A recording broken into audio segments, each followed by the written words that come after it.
Querido irmão, querida irmã, para esse sábado da sexta semana da Páscoa, nesse dia 20 de maio, temos como proposta de reflexão o texto de João, capítulo 16, do versículo 23 a 28.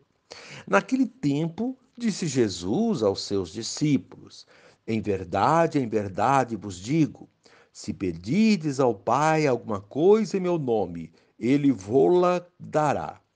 Até agora nada pedistes em meu nome. Pedi e recebereis, para que a vossa alegria seja completa. Disse-vos estas coisas em linguagem figurativa.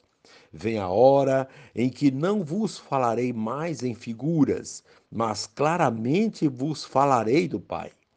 Naquele dia pedireis em meu nome, e não vos digo que vou pedir ao Pai por vós, pois o próprio Pai vos ama, porque vós me amastes e acreditastes que eu vim da parte de Deus. Eu saí do Pai e vim ao mundo, e novamente parto do mundo e vou para o Pai. Palavra da salvação. Glória a vós, Senhor. Querido irmão, querida irmã, Jesus não é nenhum frustrado. Bem ao contrário, tem plena consciência de sua origem e de seu fim. Vem do Pai e ao Pai voltará. Sabe que realizou integralmente a vontade de Deus neste mundo, isto é, foi portador da salvação para a humanidade. Empenhou-se para criar comunhão entre ele e seus discípulos, chamando-os de amigos e revelando-lhes tudo o que ouviu do Pai. Os discípulos, porém, parecem distraídos e não conseguem assimilar o sentido profundo da mensagem do Mestre. Mesmo assim, Jesus não cessa de convidá-los a entrar na intimidade dele e do Pai. Como filhos queridos, podem sentir-se livres para pedir, movidos pelo Espírito, o que quiserem em nome de Jesus e serão atendidos. A última frase resume a vida de Jesus. Eu saí junto do Pai e vim ao mundo. Agora estou deixando o mundo e voltando para o Pai. Querido irmão, querida irmã, o amor a Jesus é amor ao Pai. É maravilhoso entender esse entrelaçamento que Jesus faz. Não reserva o amor dos discípulos para si, mas intermedia de tal modo, de tal forma esse amor, a ponto de construir um triângulo: Pai, Filho e seus seguidores. O Espírito Santo, a terceira pessoa da Trindade, confirmará a circulação do amor. O fato de Jesus voltar ao Pai recebe uma atenção especial. Tudo o que era pedido para Jesus agora é direcionado ao Pai, porque Jesus volta ao Pai e se torna um com o Pai. Não é possível acreditar em Jesus e não crer no Pai. Experimentar o amor do Pai é o que Jesus indica para todos os seguidores de todos os tempos. Os laços de amor para com Deus mostram o novo jeito de viver. Querido irmão, querida irmã, a proposta do dia: Jesus deixa o mundo e volta ao Pai, mas nos leva com ele. E encerrando este momento, rezemos juntos. Senhor Jesus, repletas de esperança são tuas palavras. O que vocês pedirem a meu Pai, em meu nome, ele vai lhes dar. Talvez nos faltem confiança e intimidade contigo para aproximar-nos do trono da graça. Obrigado, Senhor, por revelar-nos esse caminho de fecundo diálogo contigo. Amém. Querido irmão, querida irmã, dando continuidade à reflexão da palavra de Deus, da liturgia deste sábado, da sexta semana da Páscoa, nesse dia 20 de maio. Você poderá acompanhar na sua Bíblia os textos, a primeira leitura, Atos dos Apóstolos 18, 23 a 28, o Salmo responsorial, Salmo 46, o texto de João, capítulo 16, do versículo 23 a 28. Uma vez que você já ouviu a proclamação do Evangelho com a reflexão, você agora vai acompanhar a leitura dos Atos dos Apóstolos e a continuação desta reflexão aplicada à vida. Paulo permaneceu algum tempo em Antioquia. Em seguida, partiu de novo, percorrendo sucessivamente as regiões da Galácia e da Frígia, fortalecendo todos os discípulos. Chegou a Éfeso um judeu chamado Apolo, natural de Alexandria. Era homem eloquente, versado nas Escrituras.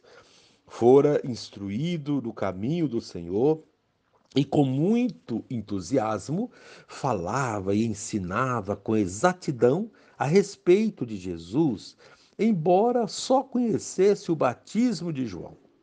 Então ele começou a falar com muita convicção na sinagoga.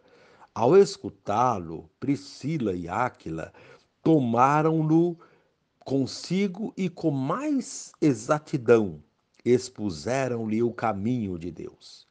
Como ele estava querendo passar para a Acaia, os irmãos apoiaram-no e escreveram aos discípulos para que o acolhessem bem. Pela graça de Deus, a presença de Apolo aí foi muito útil aos fiéis. Com efeito, ele refutava vigorosamente os judeus em público, demonstrando pelas Escrituras que Jesus é o Messias. Palavra do Senhor, graças a Deus. Querido irmão, querida irmã, durante toda esta semana, a liturgia da palavra nos preparou para as três grandes solenidades dos domingos seguintes: Ascensão, Pentecostes e Santíssima Trindade, destacando a ida de Jesus para junto do Pai, o envio do Espírito Santo e a união das três pessoas, Pai, Filho e Espírito Santo, formando uma unidade indivisível, presente em nossa vida e nos fortalecendo na missão. E é dessa unidade que fala o Evangelho de hoje, ao tratar da nossa relação com Deus e dos pedidos que fazemos a Ele. Jesus afirma que se pedirmos alguma coisa ao Pai em seu nome, ele nos concederá, porque o Pai e o Filho formam uma só pessoa no Deus Trino. Muitas vezes temos dificuldade de perceber essa unidade, e isso se revela na maneira como nos relacionamos com Deus e com o próximo, e nos pedidos que fazemos. Quando conseguirmos essa sintonia com Jesus, como ele tem com o Pai, nossa alegria será plena, afirma Jesus, e as nossas ações serão fecundas. Jesus diz tudo isso num contexto de preparação para a sua ascensão. Depois da ascensão do Senhor, veremos as coisas mais claras ainda e entenderemos melhor o que Jesus quer nos dizer, pois vamos aos poucos entendendo como se dá essa unidade entre Jesus e o Pai, mediada pelo Espírito Santo. O mesmo Espírito que os discípulos receberam em Pentecostes e que recebemos nos sacramentos, batismo e confirmação. Esse Espírito nos guiará na missão, como vemos guiar Paulo, Apolo e tantos outros que assumiram testemunhar Cristo, o Messias, e a sua ressurreição. Na primeira leitura de hoje, vemos que o objetivo principal de Paulo e seus companheiros era anunciar que Jesus, o Messias, ressuscitou dos mortos para que tenhamos vida plena. Porém, para isso é preciso formar pessoas e comunidades. Assim, a leitura de hoje destaca esses dois elementos com ênfase na formação humana, a formação dos discípulos e missionários. Dentre estes discípulos e missionários, encontramos a pessoa de Apolo, homem com profundo conhecimento das Escrituras e que falava com eloquência, persuadindo pessoas e convertendo-as para o cristianismo. A força persuasiva de Apolo era tamanha que mais tarde iria conseguir muitos seguidores. No texto de hoje, vemos a união de Áquila e Priscila a ele. Desse modo, eles iam somando forças para o trabalho missionário. Apolo, a exemplo de Paulo, segue em viagens missionárias, formando discípulos e comunidades e refutando aqueles que queriam contestar seu testemunho. Querido irmão, querida irmã, vemos desse modo quanto a confiança em Deus e o sentido de pertença fortalecem o trabalho missionário. Paulo e Apolo dão testemunho disso. Nós também podemos testemunhar Jesus Cristo com renovado ardor missionário, nesta comunhão fraterna com Deus Trino e nossos irmãos. Amém. E encerrando esse instante, rezemos juntos.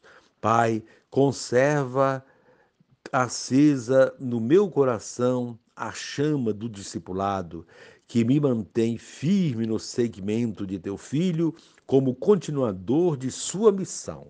Amém.